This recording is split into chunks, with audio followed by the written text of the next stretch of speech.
नमस्कार दोस्तों, मैं रामू सर अपने YouTube channel Shri agri classes में बहुत बहुत स्वागत और अभिनंदन करता हूं।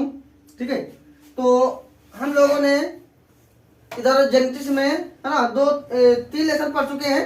तो चौथा लेसन हमारा है गुणसूत्र विपथन, है ना।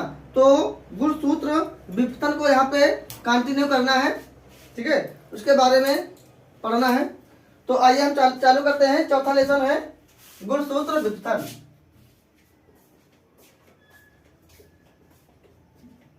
गुणसूत्र विपथन, ठीक है। इसको अंग्रेजी में क्या कहते हैं?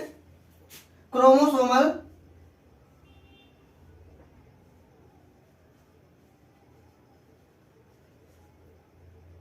Chromosomal aberrations.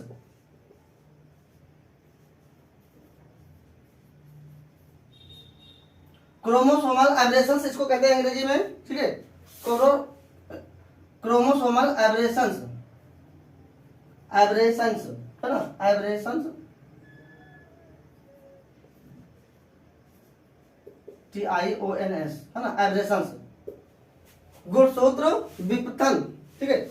तो गुणसूत्र विपथन क्या होता है ना। जो गुणसूत्र होता है इसमें कभी कभी क्या होता है गुणसूत्रों में, है ना, कभी कभी गुणसूत्रों में गुणसूत्रों की संख्या या तो इसकी संरचना में क्या होता है, कुछ परिवर्तन आ जाता है। गुणसूत्रों की संख्या या तो गुणसूत्रों की संरचना में, है ना, इसमें कुछ परिवर्तन हो जाता है। परिवर्तन होने के कारण जो परिवर्तन ये जो उत्पन्न होता है, ठीक है, संयुक्त रूप से इसको हम क्या कहते हैं? गुणसूत्र विपथन कहते हैं। ठीक है, तो सभी जो जीव जातियां होती हैं, ठीक है, सभी जीव जातियों की जो दैहिक कोशिकाएं होती हैं, सभी जीव जातियों की जो दैहिक कोशिकाएं होती हैं, इनकी संख्या में जो दैहिक कोशिकाओं की संख्या यानी जो गुणसूत्रों की संख्या होती है वे क्या होती है? वे निश्चित होती है, निश्चित और अचल होती है। ठीक है, जो गुणसूत्रों की संख्या होती है वे निश्चित और अचल होती है। ठीक है, जो दैहिक कोशिकाएं होती हैं,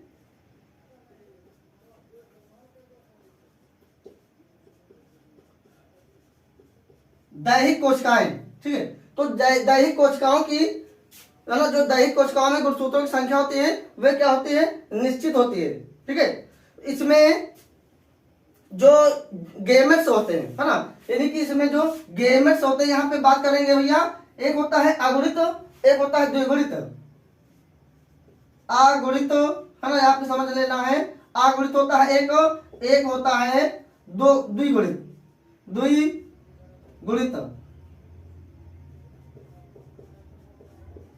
एक होता है अगुणित, एक होता है द्विगुणित। अगुणित को हम n से प्रदर्शित करते हैं और जो द्विगुणित होता है इसको हम भैया 2n से प्रदर्शित करते हैं। ठीक है, अगुणित, ठीक है, यानी कि जो दैहिक कोशिकाएं होती हैं, इनकी जो कोशिकाएं होती है दैहिक वाली, ये होती हैं, है ना, 2 यानी द्विगुणित होती है। लेकिन एक होता है युग्मक,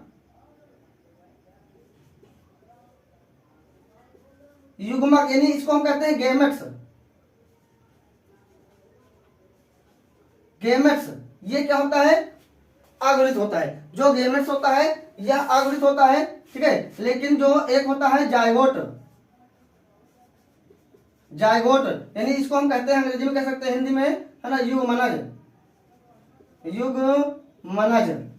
ठीक है, जो युग्मनज होता है यह द्विगुणित होता है और जो युग्मक यानी गेमेट्स होता है वह अगुणित होता है ना। तो इसको ध्यान रखना, अगुणित और द्विगुणित।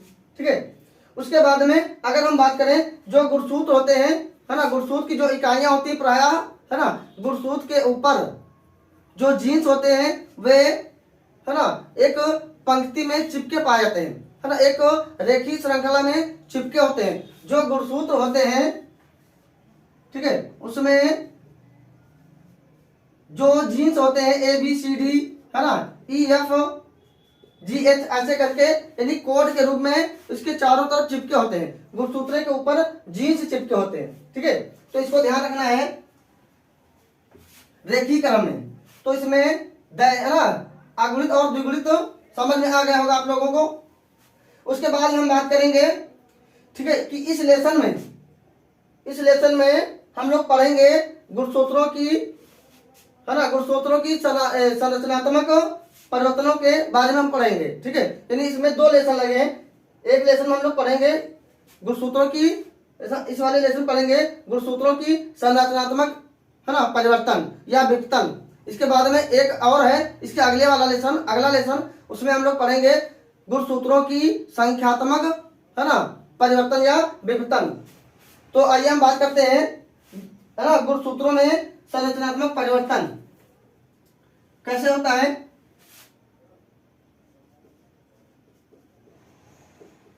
गुणसूत्रों में संरचनात्मक, गुणसूत्रों में संरचनात्मक, है ना, विघटन या परिवर्तन कह सकते हैं, विघटन। ठीक है, गुणसूत्रों में संरचनात्मक परिवर्तन क्या होता है इसमें, इसमें जब गुणसूत्र, है ना, टूट करके उसकी संरचना या उसके आकार में जो परिवर्तन हो जाता है, ठीक है, उसको हम क्या कहते हैं, गुणसूत्रों में, है ना, संरचनात्मक विघटन कहते हैं। उसकी संरचना में या उसकी बनावट में क्या होता है, परिवर्तन आ जाता है। ठीक है, यहाँ पे हम लोग बात करेंगे, एक होता है भैया पक्षांतरण, पक्षांतरण, एक होता है स्थानांतरण, स्थानांतरण, है ना। तो पक्षांतरण क्या होता है, पक्षांतरण, एक होता है स्थानांतरण।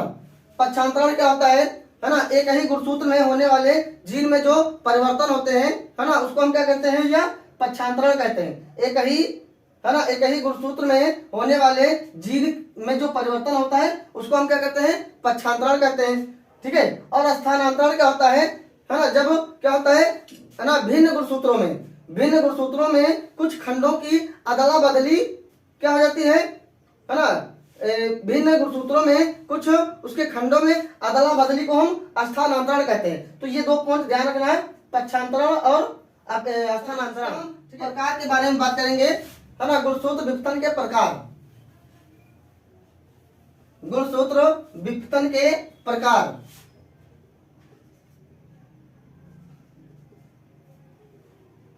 तो जो गुणसूत्र विघटन होता है यह मुख्य रूप से 2 प्रकार का होता है। ठीक है, जैसे हमने पहले ही बता दिया। ठीक है, ये होता है गुणसूत्रों में संरचनात्मक परिवर्तन, और एक होता है गुणसूत्रों में संख्यात्मक परिवर्तन, है ना। गुणसूत्रों में एक होता है उसकी संरचना में जो परिवर्तन होता है, ठीक है, और एक होता है उसके संख्या में परिवर्तन। देखते हैं गुणसूत्र विघटन के प्रकार। जो भैया गुणसूत्र विघटन होता है यह मुख्य रूप से 2 प्रकार का होता है ना। कितने प्रकार का होता है, 2 प्रकार का। एक होता है गुणसूत्रों में संरचनात्मक परिवर्तन, एक होता है गुणसूत्रों में संरचनात्मक परिवर्तन, और एक होता है गुणसूत्रों में संख्यात्मक परिवर्तन। जब क्या होगा, गुणसूत्रों की संख्या में चेंजेस आ जाएंगे। ठीक है, तो ये 2 प्रकार का होता है। अब जो हमारा गुणसूत्रों में संरचनात्मक परिवर्तन होता है तो यह 4 प्रकार का होता है। कौन कौन होता है देखना है। ठीक है, पहला होता है न्यूनता एवं अपमार्जन, जिसको इंग्लिश में क्या कहते हैं भैया, डिफिशियंसी एंड, है ना, डिल्टेशन, है ना, डिल्टेशन कहते हैं, डिफिशियंसी एंड डिल्टेशन। दूसरा होता है द्विगुणन, या इसको हम कह सकते हैं डुप्लीकेशन।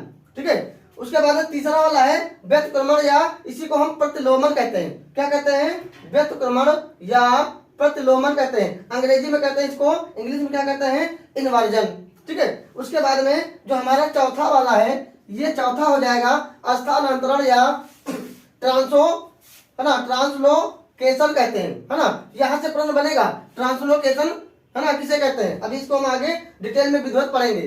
ठीक है, तो यहाँ तक, है ना, हम लोग इसको पढ़ रहे हैं। आइए इसको हम दोबारा जो है, यानी इसके वाले भाग को, इसको हम कायदे से डिटेल से चित्र बना के पूरा डायग्राम। आइए दोस्तों देखते हैं गुणसूत्र में, है ना, दूसरा वाला जो हमारा गुणसूत्र विघटन का भाग है, गुणसूत्रों में संख्यात्मक परिवर्तन। ठीक है, इसको कह सकते हैं भैया न्यूमेरिकल चेंजेस इन क्रोमोसोम्स।